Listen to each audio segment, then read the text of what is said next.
The witch doctor gave Ngozi a potion, telling her to put it into Anyin's food and she should make sure Anyin eats the food. The next day, Ngozi added the potion into Anyin's food and brought the food for Anyin to eat. Ngozi watched as her sister ate the food with contempt and hate for her. She was happy that her sister was finally going to die.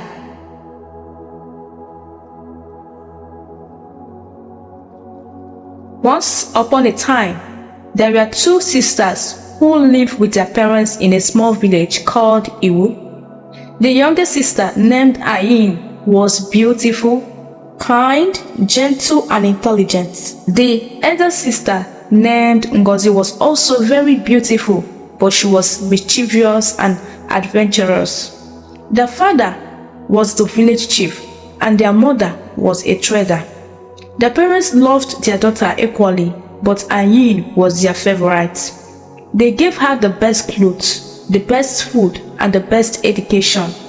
Anyin, on the other hand, was a very beautiful and intelligent young girl who loved smiling.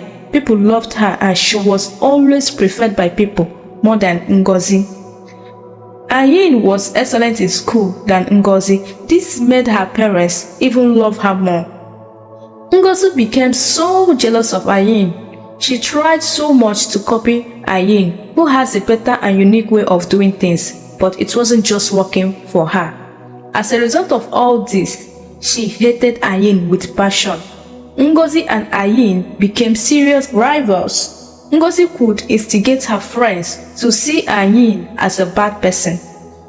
Ngozi could frame up lies against Anyin and conspire with her friends to heap lies and exaggerate her wrong, so that her mom could hate Anyin and begin to love her more. One day, Ngozi stole necklace, earrings, and different ornaments from her mother's jewelry box and placed it inside Anyin's bag. When her mother began to look for them, Ngozi lied to her mother and told her that she saw Anyin stealing from her jewelry box. Her mother didn't believe Ngozi at first, but after so much pressure from Ngozi to search Anyin's bag, they found the jewelries there. Anyin was beaten for the crime she never committed and was left under the rain to cry her eyes out. It gave Ngozi joy to see her mother beat and scold Anyin for things she didn't do. Despite all that, things always work out for Anyin, and wherever she goes, people love her easily.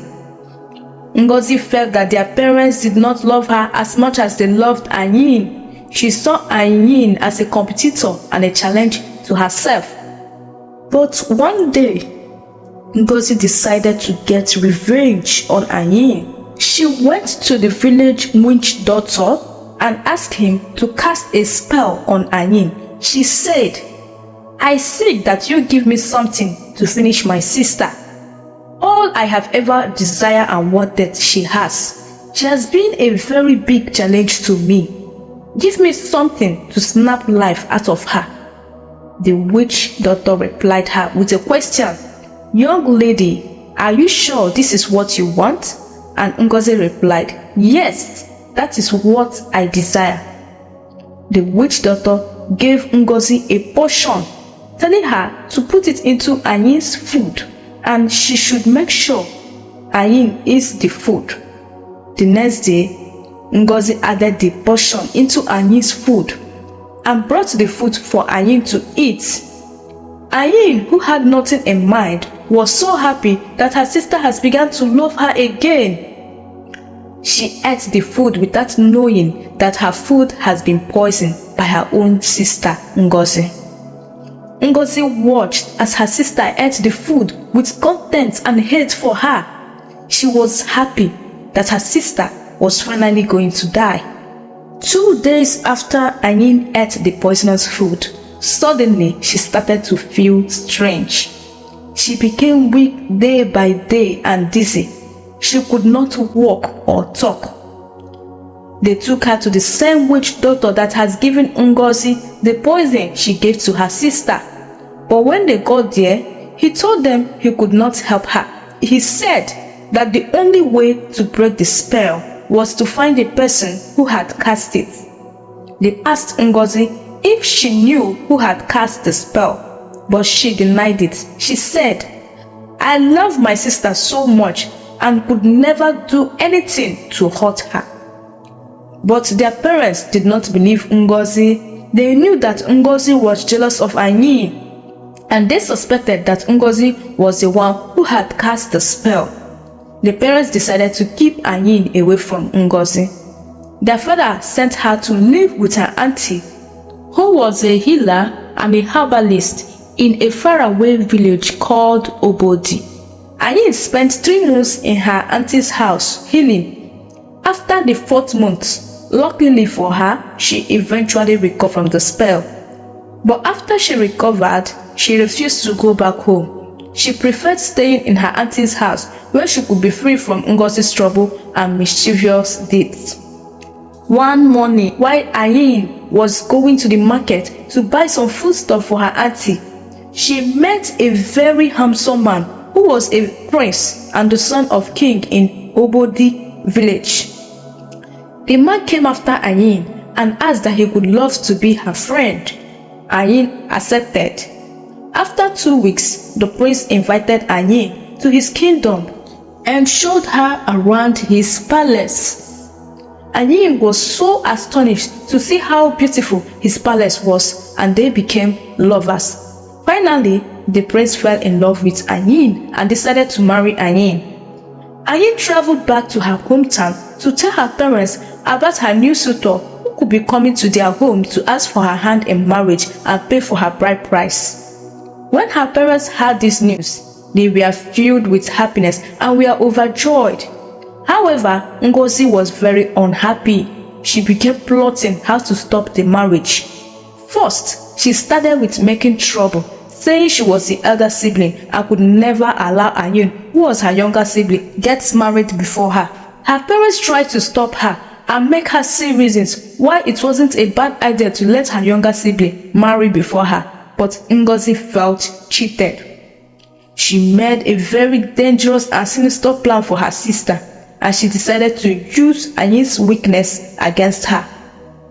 On the day Anyin was to get married, that fateful morning, as the marriage preparation was going on, Ngozi pretended to be happy, went to meet her sister Anyin with a fake smile on her face.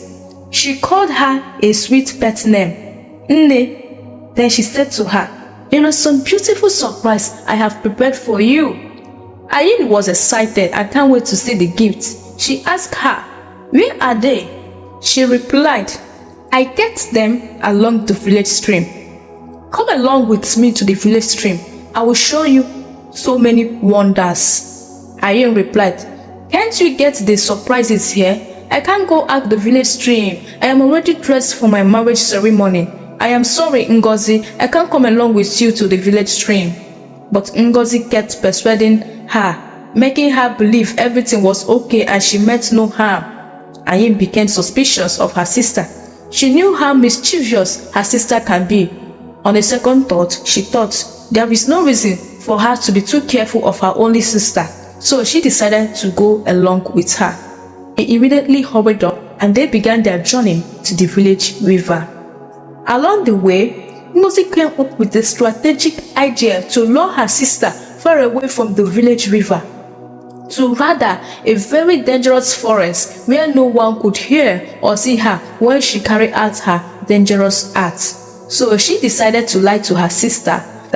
She said to her, ever since she left, the village authority has banned people from walking through the village stream, and also that she has something beautiful she wants to show her at the village forest.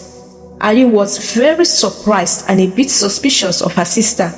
Anyin asked her, "But where do people fetch water if they are not allowed to pass through the village stream road?" Ngozi told her, "From the river inside the forest."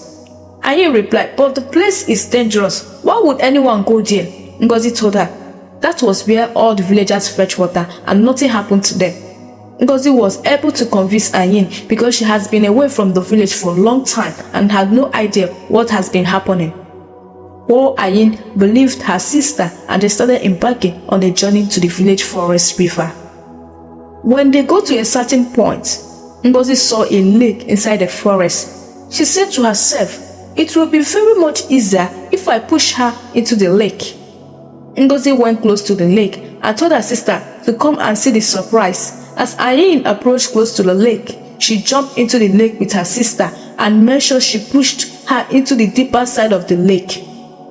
She knew Anyin's weakness. Anyin doesn't know how to swim. She took advantage of that and pushed her deeply into the deeper side of the lake and left her sister there. Back at the village, preparation was still going. Her mother and father were so busy that they never noticed the disappearance of Anyin.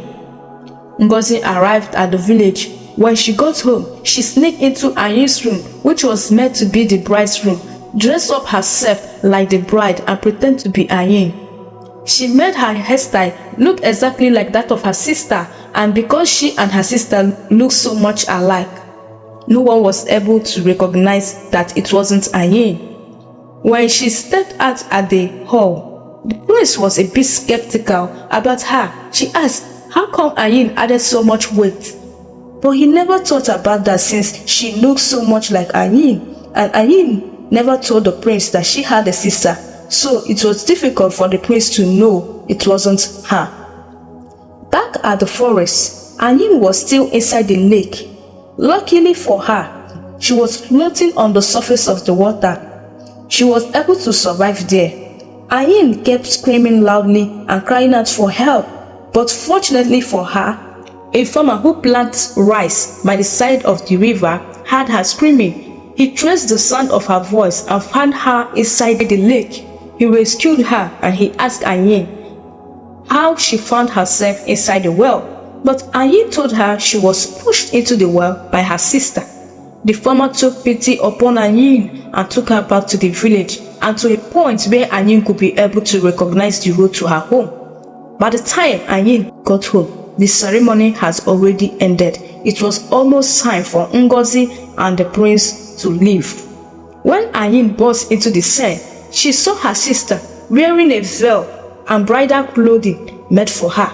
When the prince saw Anyin, he realized that the woman he was about to take home was not Anyin, his wife.